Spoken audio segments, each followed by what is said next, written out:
তোমাদের চ্যানেলে তোমাদের স্বাগত জানাই প্রিয় দশম শ্রেণীর শিক্ষার্থী বন্ধুরা। আশা করি তোমরা ভালো আছো। তো আজকে আমরা এই ভিডিওতে আলোচনা করব মাধ্যমিক 2024-এর জন্য কোনি থেকে মোস্ট ইম্পর্ট্যান্ট প্রশ্ন নিয়ে। তো তোমাদের কাছে একটাই রিকোয়েস্ট, তোমরা ভিডিওটি না টেনে শেষ পর্যন্ত ধৈর্য সহকারে দেখো।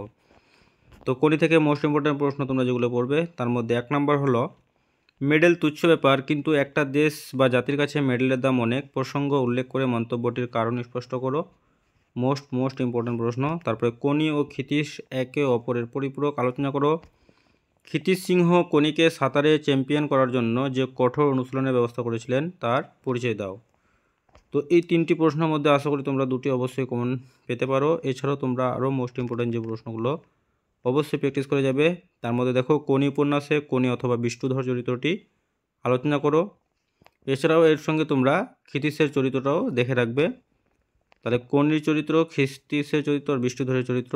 আর দেখো 5 নম্বরটা মোস্ট ইম্পর্ট্যান্ট, কোনির সাঁতার শুধু জলে নয়, দারিদ্র আর বঞ্চনার বিরুদ্ধেও কোনি রচনা অবলম্বনে মন্তব্যটি বিচার করো।